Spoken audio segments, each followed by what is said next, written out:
Hey guys, we're going to be talking about three-dimensional figures. We're starting on chapter 12.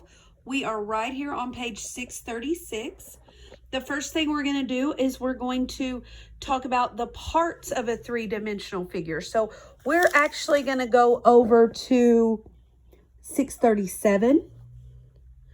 So it has a lot of information here, but it basically tells you that a three-dimensional figure has faces. Those are the sides that make up the figure. It has edges. Those are the lines where the faces intersect.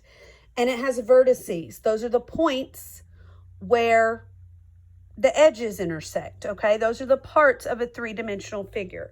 We're going to mostly talk about two kinds. The first one is prisms. This is an example of a prism. A prism has a parallel set of parallel bases. So in this case, it could be the top and the bottom. And then it has a number of faces between the bases. So that could be like a rectangular prism, a cube. You can have a pentagonal prism.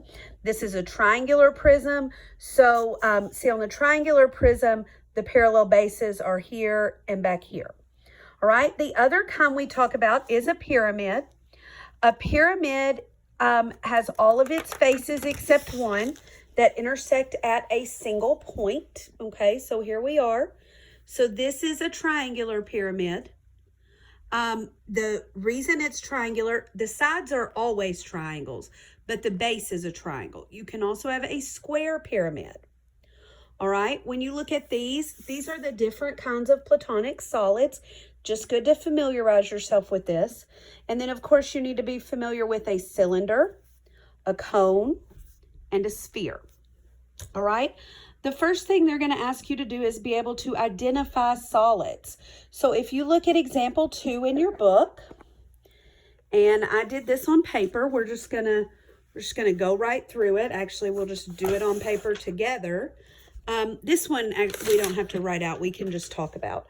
So it wants you to identify each solid. So you want to say what kind it is and then name the bases, faces, edges, and vertices.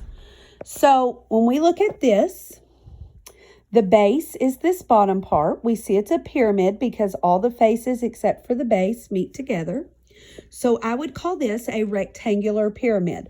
We can't say it's a square pyramid because we don't know. We don't have any information to tell us if this base is actually a square. So we call our base quadrilateral ABCD. That's the bottom. Then we have to name our faces. So when we get ready to name our faces, the base is a face. Well, say that 5 times fast. So go ahead and name it and then name each side. So triangle AED, triangle DEC, triangle CEB for that back side, and triangle BEA for this side over here that we can't really see. Edges are going to be your lines, AE, DE, CE, BE. Then you need to go around your base and name those. AD, DC, CB, BA. I always try to go in order, like all the sides up here, then all the base parts, just to make sure I don't forget anything. Okay, next we're supposed to name the vertices. That's just the points, E, B, C, D, A, in any order.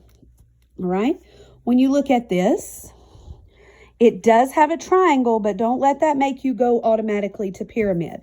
It has a triangle here and here. They're parallel to each other. Okay, they're parallel. So this is actually a triangular prism. More specifically, it's a right triangular prism.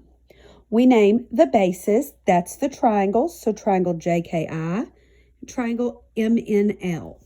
Then we have to name the faces. We use the bases again. So JKI, MNL. Then we need to name all the sides. So this side right here that we can see on top would be quadrilateral MNKJ. The bottom one would be quadrilateral LNKI, and the back side over here would be quadrilateral MLIJ. Edges, we're just talking about lines. I go through the base first, JI, IK, KJ. I go through the middle, JM, NK, LI, and then through this base, MN, NL, LM. Make sure I get all of the edges. For the vertices, we're just naming the points, MLN, JIK. Okay, the last one they ask us to identify is a cone. Now, for a base, a cone has a circular base. So we would just call this circle Q because we name it using its center. If you notice, there's really no faces or edges because this is all circular. So we just name our vertex P. That's our one point on our cone. All right. That is the only example, the only thing we're taking from this lesson.